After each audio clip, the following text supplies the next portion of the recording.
Como ya es de su conocimiento, vamos a ver, 6, 5, 3, 4.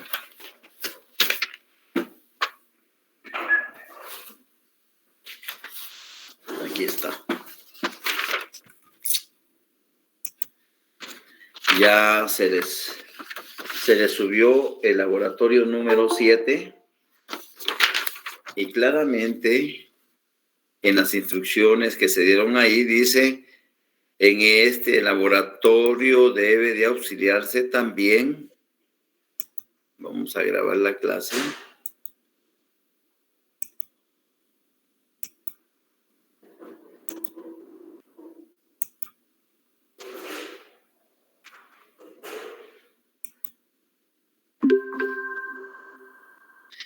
En este laboratorio debe auxiliarse también de la ley orgánica del Ejecutivo, del organismo judicial y la ley de control de bienes de la nación, OCRET.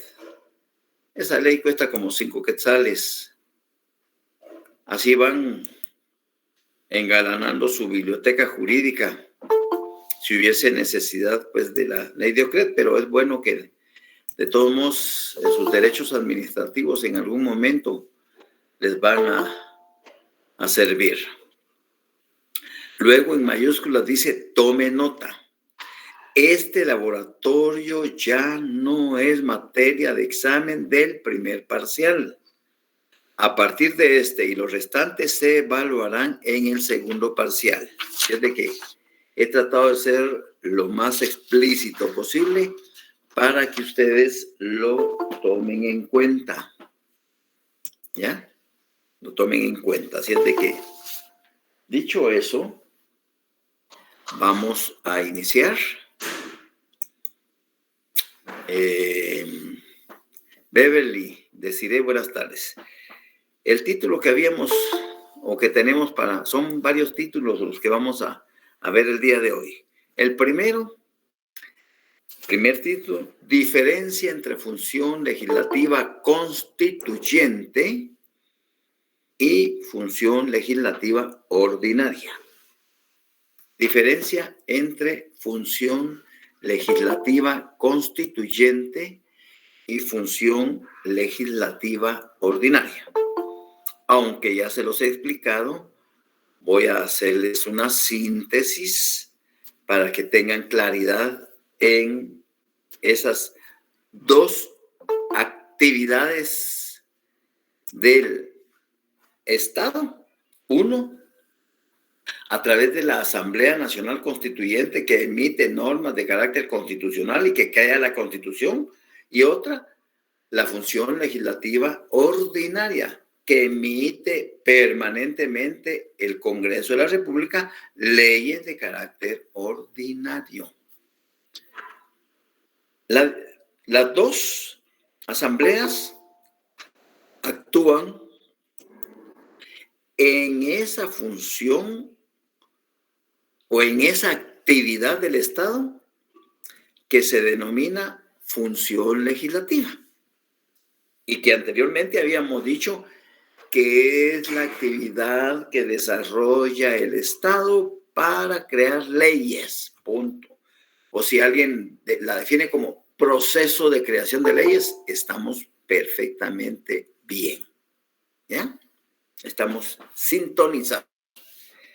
Pues esa función legislativa, la primera diferencia entre la Asamblea Nacional Constituyente y la función legislativa ordinaria es que la constituyente tiene carácter temporal. ¿Por qué? Porque una vez que se ha convocado a integrar una Asamblea Nacional Constituyente, los diputados a la misma, es decir, a la constituyente, al ser electos por la población y ser nombrados por el Tribunal Supremo Electoral, entonces su función esencial es reformar, ponerse a trabajar en las reformas que le han sido propuestas por el Congreso de la República. Y por eso su carácter es de un espacio, porque no se le puede decir, mire, en 2 meses ustedes o en 3 meses o en un año, una Asamblea Nacional Constituyente a la hora de reformar una constitución, una norma constitucional o varios artículos de la Constitución, puede tardarse el tiempo que sea necesario en aras de que esa reforma cumpla el cometido de ser aplicable a toda la población en general y principalmente que su contenido vaya a proteger intereses mayoritarios, en esencia. Entonces, ese espacio de tiempo es temporal, porque puede tardarse 6 meses, 8 meses, puede tardarse 1 año. Y una vez concluido su trabajo, entrega el producto del mismo al Congreso de la República, que automáticamente, sin necesidad de emitir ningún decreto, se disuelve automáticamente la Asamblea Nacional Constituyente. Por eso es que es temporal. Porque esa temporalidad de tiempo le permite cumplir con el encargo que se le ha solicitado, que es reformar uno o varios artículos de la Constitución. Mientras que la Asamblea Ordinaria, la Asamblea Legislativa, su función es crear leyes permanentemente. Es decir, como forma parte del Estado, al igual que el organismo judicial y al igual que el organismo ejecutivo, ejercen gobierno. Y por eso su carácter es de permanente. Es ordinario porque es desde que toma posesión las nuevas autoridades, el organismo legislativo, al igual que el ejecutivo, sigue la línea hasta cumplir el mandato para el que fue electo. Y sabemos que el Congreso, su función esencial es crear leyes. Pues bien, quiero hacerles este parangón en cuanto a que algunos estudiosos del derecho consideran que cuando se integra una Asamblea Nacional Constituyente, se dice que ellos tienen la máxima representación del poder soberano de un país. Y en consecuencia, llegan a indicar que su poder es tal que pueden deponer a las autoridades actuales. Por lo menos algunos estudiosos del derecho, algunos doctrinarios, creen que el poder de la Asamblea Nacional Constituyente es un poder absoluto, porque ha sido representado, ha sido delegado por el pueblo para que ejerza esas funciones. Una anécdota. Cuando el general Mejía Víctores, que era jefe de Estado, año 1985, mandó a convocar a una asamblea constituyente a los partidos que estaban inscritos y vigentes en ese entonces, convocó a esa Asamblea Nacional Constituyente. Y en esa Asamblea Nacional Constituyente habían muchos juristas, muchos abogados con una trayectoria de mucho prestigio a nivel nacional. Me recuerdo, por ejemplo, de Jorge Skinner Clay, ¿ya? Me recuerdo de Alfonso Alonso Varías, me recuerdo de Ramiro de León Carpio, Roberto Carpio Nicol, Juan Alberto Salguero Cámbara, Antonio Arenales Forno, Julio Lowenthal Fonsea, etc. Es decir, había gente con Gabriel Arios Ochaita, con mucha credibilidad y con mucho prestigio profesional, que hacía creer que efectivamente, pues, esta Constitución iba a cumplir el cometido de tratar de conciliar intereses entre gobernantes y gobernados, y entre poderosos gobernantes y gobernados. Al extremo que se envalentonaron, porque eso es cierto, no lo digo yo, no lo estoy inventando. Ustedes pueden ir a la hemeroteca y buscar año 85, cuando se integró la Asamblea Nacional Constituyente, y cómo una comisión de esa Asamblea Nacional Constituyente fue nombrada para ir al Palacio Nacional a hablar con el jefe de Estado, Mejía Víctores, y plantearle la posibilidad de desconocerlo como jefe de Estado, porque la Asamblea Nacional Constituyente era la máxima expresión del poder popular de Guatemala en ese momento. Y nombran la comisión, piden audiencia al jefe de Estado Mejía Víctores, él los espera en el palacio con todos sus secuaces, por supuesto, generales, coroneles y bueno. Y la voz cantante la llevaba Skinner Clay y le dice: en general, nosotros como representantes de la Comisión de la Asamblea Nacional Constituyentes, investidos del poder soberano de la población guatemalteca, venimos a exigirle que renuncie al cargo como jefe de Estado, porque nosotros ejercemos el mayor poder de soberanía y representatividad de la población guatemalteca. Después de unos segundos o minutos de miradas y de acomodamientos, viene el general Mejía Víctores y les dice: miren, hijos de la bla, bla, bla, bla, bla, bla, bla, vayan a terminar esa bla, bla, bla, bla, bla, porque si no, lo que vamos a hacer es quebrarles el bla, bla, bla, bla, bla, bla. Y los de la comisión: bueno, así pues sí va.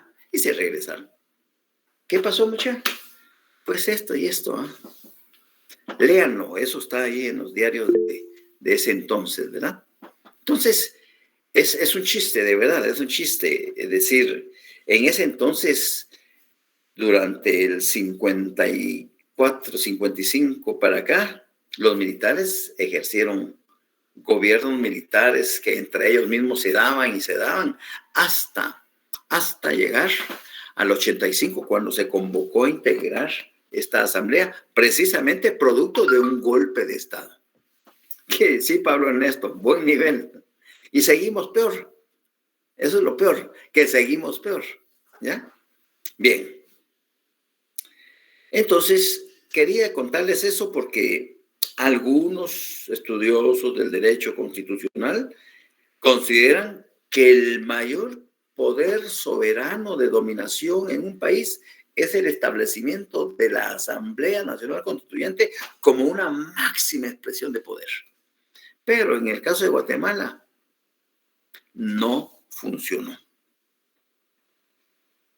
Vamos entonces, la primera diferencia es que la Asamblea Nacional Constituyente es temporal. La Asamblea Legislativa es permanente, porque está constantemente junto con los organismos del Estado ejerciendo gobierno. La segunda gran diferencia es que la Asamblea Nacional Constituyente no gobierna, mientras que la Asamblea Legislativa sí hace gobierno, porque con el Ejecutivo y el Judicial ejercen el poder político de dominación del Estado. Y la tercera gran diferencia es que la Asamblea Nacional Constituyente es anterior a la creación del Estado, a los organismos del Estado. ¿Por qué? Porque al crear la Constitución, adentro de su normativa, crea los organismos de Estado. En consecuencia, la Asamblea Nacional Constituyente tiene la característica de ser un órgano creador, mientras que el organismo legislativo, el Congreso de la República, es un órgano creado. ¿Ya? Entonces, tres son las características. Asamblea Nacional Constituyente es temporal, no gobierna y es un órgano creador. Asamblea Legislativa es permanente, sí gobierna y es un órgano creador. Creado, porque el otro es creado. Muy bien. Título: Disciplinas jurídico-constitucionales. Licenciado. ¿Sí? Buenas tardes, disculpe que lo interrumpa. No sé si podríamos repasar un poquitito más la segunda diferencia, es que me confundí un poco, por favor. Bueno, correcto. Gracias. Les voy a hablar de la Asamblea Nacional Constituyente, las diferencias que tiene con la función legislativa ordinaria, que es la que realiza el Congreso. Ya sabemos que la Asamblea Nacional es de carácter temporal, porque funciona únicamente para realizar las reformas que le han sido encomendadas. Una vez terminado su trabajo, las entrega y se disuelve sin necesidad de acuerdo o mandato alguno. Automáticamente se disuelve. 2. No hace gobierno. La función legislativa de la Asamblea Nacional Constituyente no ejerce gobierno. Mientras que la Asamblea Legislativa, es decir, el Congreso de la República, sí hace gobierno. Claramente se establece en el artículo 141 qué organismos del Estado ejercen soberanía: ejecutivo, legislativo y judicial. ¿Ya? Entonces sí hace gobierno. Y por último, la Asamblea Nacional Constituyente, cuando emite la Constitución, se convierte en un órgano creador. ¿Por qué? Porque crea a los organismos del Estado. Y dentro de esos está el organismo legislativo. En consecuencia, la función legislativa ordinaria, 1, es de carácter permanente. 2, ejerce gobierno. Y 3, se convierte en un órgano creador. ¿Estamos, Francisca Roselinda? Licenciado, gracias. Para servirte. Muy bien. Título: Disciplinas jurídico-constitucionales. 3 son las disciplinas jurídico-constitucionales. Y esas están en sus laboratorios. Derecho constitucional general, derecho constitucional particular y derecho constitucional comparado.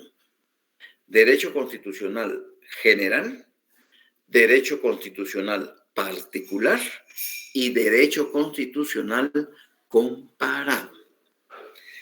Voy a explicar cada uno de ellos. El derecho constitucional general.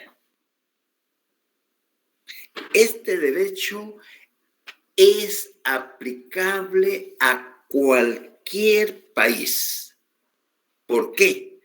Porque en él se explican normas de cualquier derecho constitucional que puedan ser aplicadas a cualquier país del mundo. Su definición concreta es que esta disciplina, si quieren lo anotan, esta disciplina delinea una serie de principios, conceptos e instituciones que se hallan en los varios derechos positivos, con el fin de que cada estado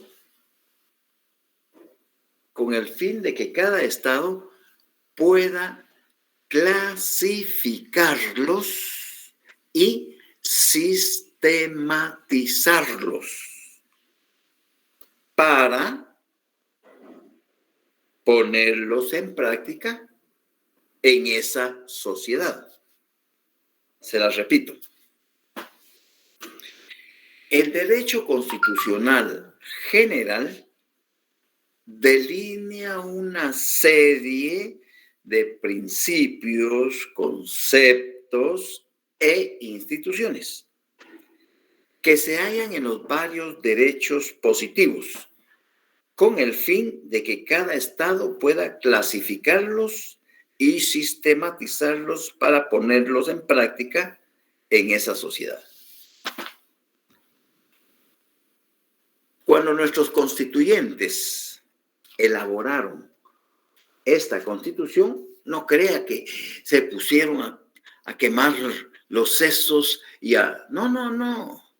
Ellos tuvieron a la vista las constituciones históricas que habían convertido en fuente histórica, es decir, tomaron las constituciones anteriores que habían regido los destinos del país, tomaron algunas constituciones de Centroamérica y de países que tienen una forma de gobierno republicano, democrático y representativo. Y de ahí tomaron los conceptos. No crean que los inventaron. Esos están en el derecho constitucional de todas las constituciones del mundo, en el derecho vigente, en la doctrina, ¿ya? En los fallos jurisprudenciales, en todos los documentos. Ellos vienen y van a normar, van a crear la norma aplicable a las necesidades del país. De tal manera que se supone que acá están plasmadas las normas que regulan no solo toda la actividad del hombre, sino cómo se protegen los derechos humanos individuales y sociales. Porque eso va a coadyuvar a que, tal y como dice el artículo 1 y 2, que son pilares de esta Constitución, el Estado de Guatemala se organiza para proteger a la persona y a la familia. Su fin supremo es la realización del bien. Ahí sintetiza todo lo que les he hablado. Y deberes del Estado. Es deber del Estado garantizarle a los habitantes de la República la vida, la libertad, la justicia, la seguridad, la paz y el desarrollo integral de las personas. Por supuesto, formalmente hablando. Por supuesto que formalmente hablando. A la letra muerta. ¿Por qué? Porque en la vida real, en la realidad, lo que menos tenemos es seguridad. Hay una inseguridad a nivel nacional. Hay un analfabetismo a nivel nacional. Hay una desnutrición a nivel nacional. Hay una carencia de medicamentos en los hospitales, de tal manera que no cumplen los cometidos de proporcionarle ese bien común. Hay lugares todavía en Guatemala en donde no se ha hecho posible integrarlos a la electricidad, a la energía eléctrica, integrarlos al agua potable, integrarlos a caminos vecinales. ¿Por qué? porque no les interesa a los gobernantes satisfacer esas necesidades, ¿ya? Y eso lo vemos constantemente, pues, ¿ya? Así es de que, en ese sentido, el derecho constitucional general va a estar a disposición de todos los constituyentes en todos los derechos positivos del mundo. Y van a tomar, cuando van a elaborar una constitución, todas aquellas instituciones, conceptos y principios que vayan a aplicar a nivel de la sociedad de que se trate. En ese sentido, yo siento que no hay ningún inconveniente hablar de lo que, o entender de lo que es el derecho constitucional general. Es aplicable a cualquier país del mundo. Están en todos los derechos positivos y todos esos conceptos, todos esos principios, todas esas instituciones van a ser tomadas en cuenta y regladas o normadas en un único documento en forma ordenada y sistemática y que va a contener las normas fundamentales del Estado. 2. Derecho constitucional particular. Esto que tengo en mis manos, esta Constitución, es un ejemplo de lo que es derecho constitucional particular. Es el conjunto de normas jurídicas constitucionales, es el conjunto de normas jurídicas constitucionales que se encuentran vigentes en un estado determinado. Es el conjunto de normas jurídicas constitucionales que se encuentran vigentes en un estado determinado. Así de sencillo. Por ejemplo, la Constitución de Guatemala, que está vigente, ese es un ejemplo de derecho constitucional particular. ¿Y por qué? Porque es un conjunto de normas de carácter constitucional que se encuentran vigentes en este día. La Constitución de El Salvador, la Constitución de Nicaragua, de Costa Rica, de Panamá, de México, de Estados Unidos, aunque esté desde 1776, en este momentito es derecho constitucional particular. ¿Por qué? Porque es un conjunto de normas que están contenidas, la de Estados Unidos, en diversos documentos de carácter constitucional y que son aplicables a los estados de la Unión Americana. Punto. Eso es derecho constitucional particular. Conjunto de normas de derecho constitucional que se encuentran vigentes en un estado determinado. Y vamos con el derecho constitucional comparado. El derecho constitucional comparado trata de controlar las similitudes y diferencias entre las normas constitucionales de diferentes estados, sistemas políticos. Ese es el derecho constitucional comparado.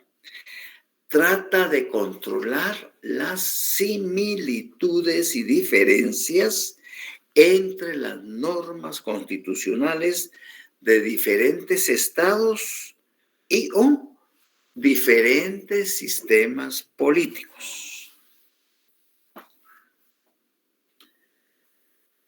Y esas comparaciones pueden obedecer a diversos criterios. Por ejemplo, por sistemas políticos, por diferencia en la forma de gobierno,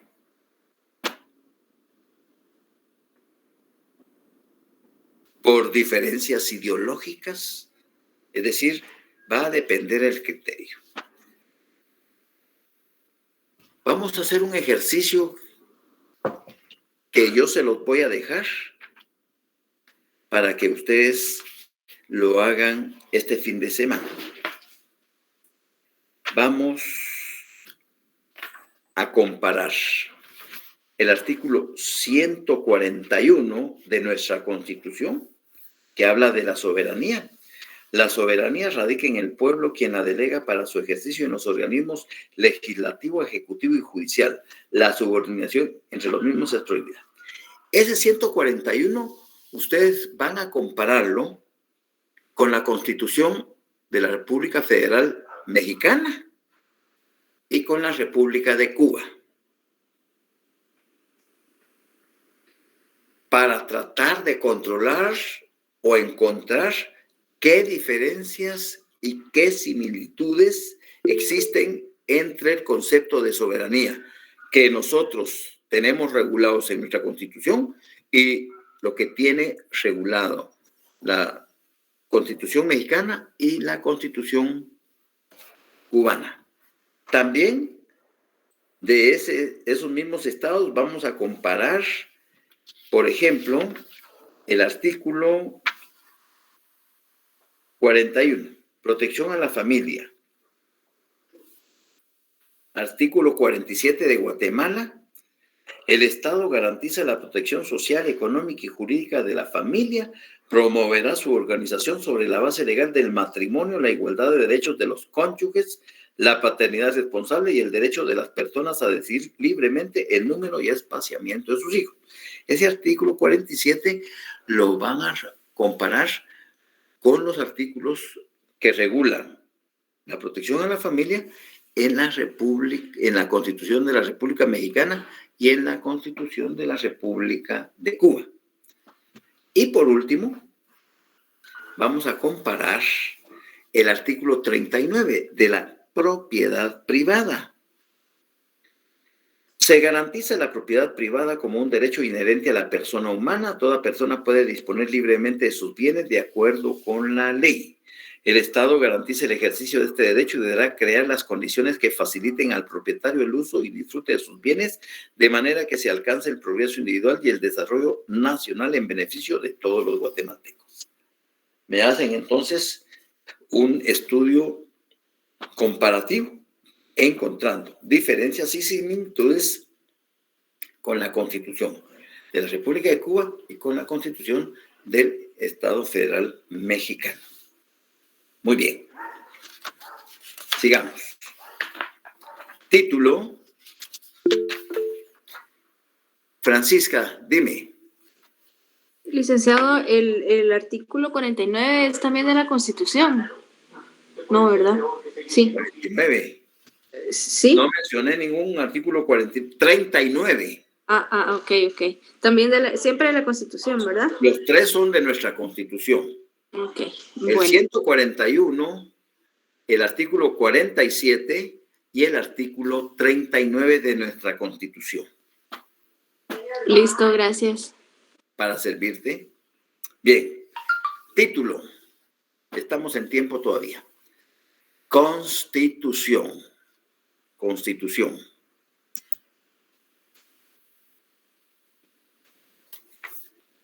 Pueden, esta primera definición la pueden, les voy a dictar solo 3 y ustedes buscan una cuarta. La primera, es el documento que en una forma ordenada y sistemática,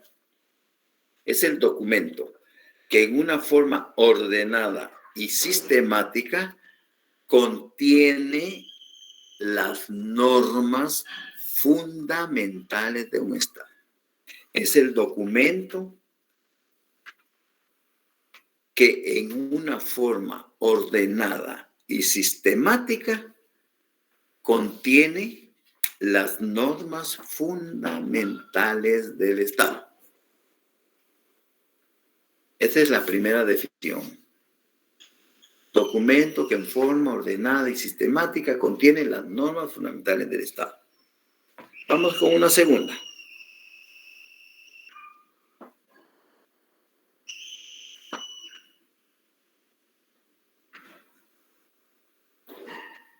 Von Stein, alemán, von con V Von Stein, ese es el que da esta definición, es un autor alemán.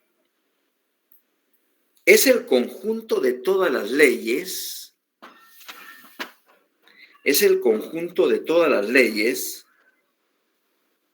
coma, mediante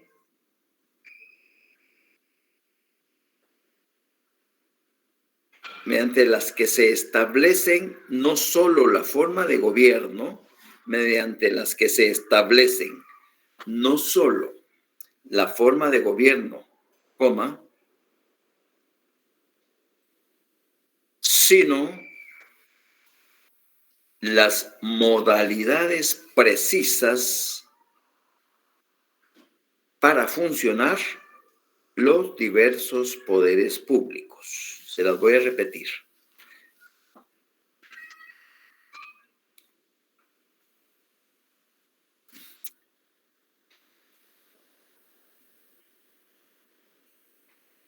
Ustedes me corrigen si la que les dije es la que les voy a leer ahorita. Es el conjunto de todas las leyes, mediante las que se establecen no solo la forma de gobierno, sino las modalidades precisas para funcionar los diversos poderes públicos. ¿Fue esa la que les dicté de casualidad? Sí, esa fue. Sí. Muchas gracias. Entonces, no es una definición de von Stein, discúlpenme. Es de un italiano, Contusi, con doble Z, disculpen. Ahí pongan entre paréntesis para no tachar von Stein y pónganle arriba Contusi, discúlpenme. Contusi con doble Z.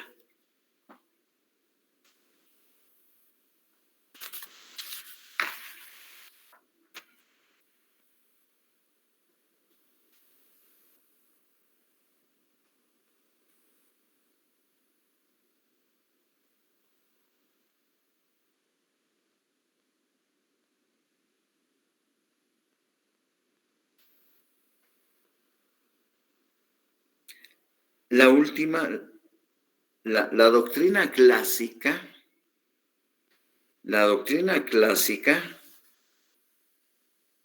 define la Constitución como el conjunto de las relaciones, que se dan en una comunidad determinada. Conjunto de las relaciones que se dan en una comunidad determinada. Muy bien. Con esas tres definiciones, ustedes pueden buscar una cuarta definición y tenemos unos 10 minutos si hay dudas en relación a sus laboratorios.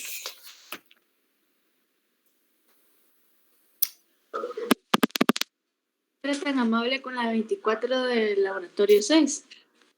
24 del laboratorio 6. Ninguna persona puede desempeñar más de un empleo o cargo remunerado. ¿Cuál es la excepción? ¿Quién tiene la respuesta? Artículo 112. Artículo 112. No, licenciado, perdón, es del laboratorio 5. Ah, bueno. Artículo 112 de la Constitución que dice: ninguna persona puede desempeñar más de un empleo o cargo público remunerado, con excepción de que presten servicios en centros docentes o instituciones asistenciales y siempre que haya compatibilidad en los horarios. De todos modos, les di la respuesta de la pregunta 24 del laboratorio 6. 24 del laboratorio 5. ¿Cuáles son los recursos administrativos que contempla la ley? ¿Cuál es la respuesta? Recurso de revocatoria y reposición. Recurso de revocatoria y reposición. Si alguien quiere profundizar un poquito más en ello, puede comprar la ley de lo contencioso administrativo y fundamentarse en el artículo 17. ¿Alguien de casualidad tiene a la mano la ley de lo contencioso administrativo?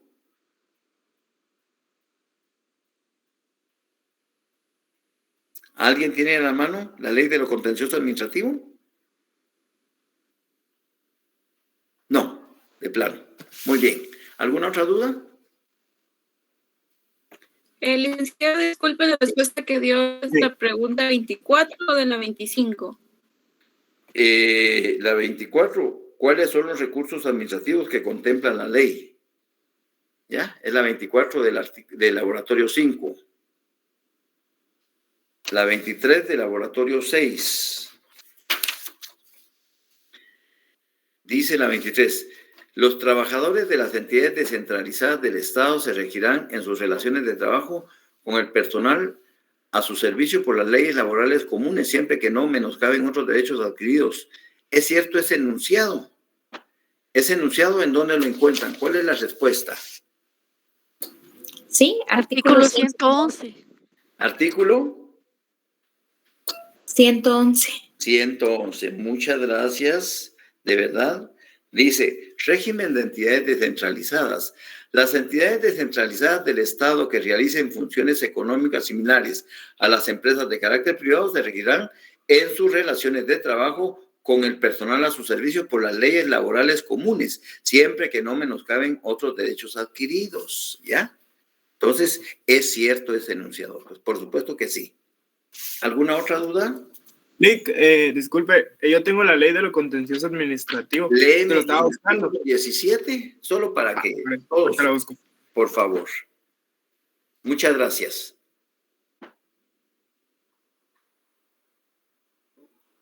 Dice artículo 17, ámbito de los recursos. Los recursos administrativos de revocatoria y reposición serán los únicos medios de impugnación ordinarios en toda la administración pública, centralizada y descentralizada o autónoma. Se exceptúan aquellos casos en que la impugnación de una resolución deba conocerla al Tribunal de Trabajo y Previsión Social.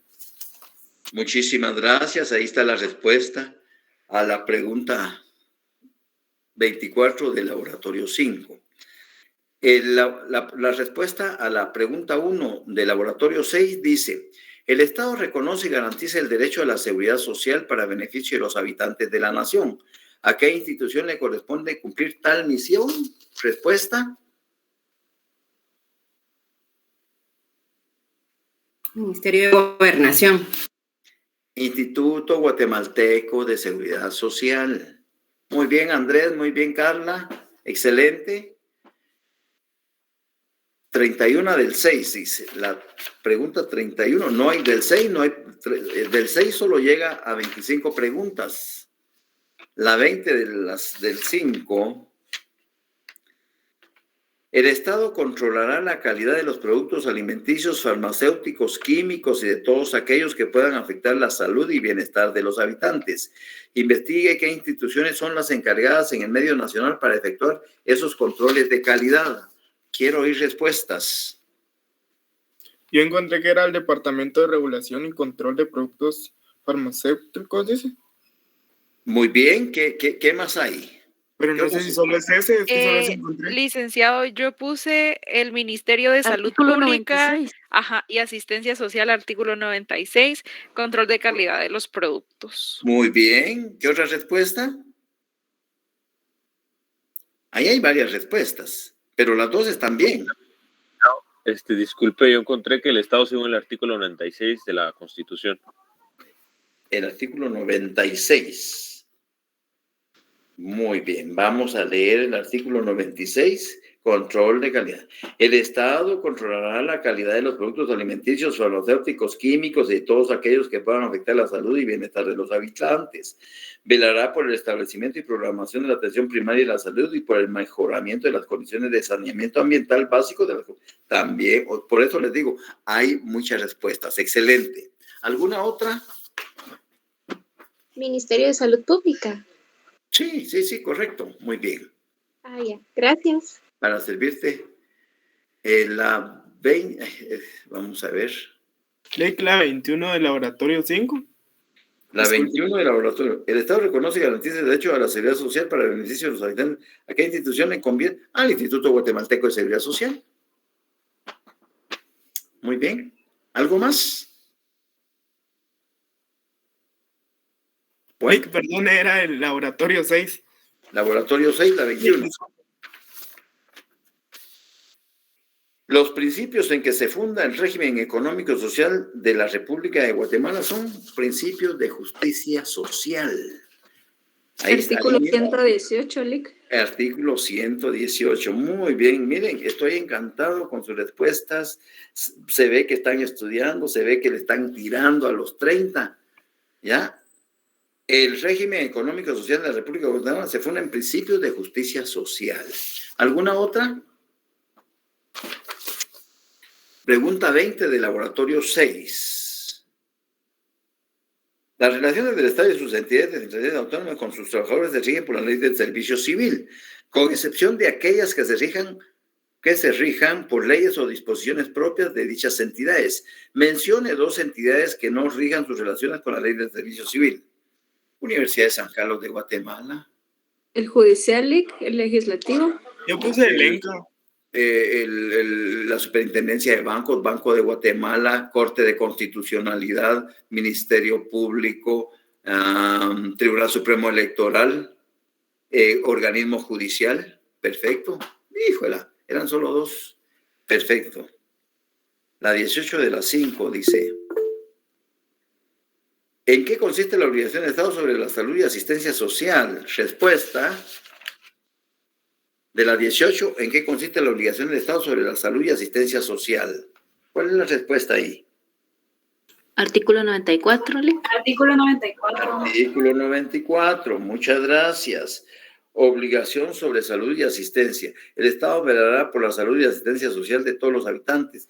Desarrollará a través de sus instituciones acciones de prevención, promoción, recuperación, rehabilitación, coordinación, etcétera, etcétera. Muy bien. Bueno, ahí los dejo, pues. Disculpe, yo tengo duda con la 3 del laboratorio 6. ¿Perdón? La 3 del laboratorio 6. La 3. El trabajo es un derecho de la persona y una obligación social. El régimen laboral del país debe organizarse conforme a principios de justicia social. ¿A qué clase de derecho constitucional da? Derechos sociales. El artículo 101, puse yo, derecho de trabajo. Sí, pero fíjese que la pregunta al final dice, ¿a qué clase de derecho constitucional nos estamos refiriendo? Derechos humanos individuales y derechos humanos sociales. Entonces son derechos sociales, ¿ya? Porque el artículo 101 cabe dentro del artículo 47 al 139, ¿ya? Muy bien, señores. Muy bien, un abrazo, feliz fin de semana, cuídense. Feliz tarde, Feliz fin de licenciado. semana, gracias. Feliz fin de Lic. Igualmente, feliz tarde, feliz fin de semana.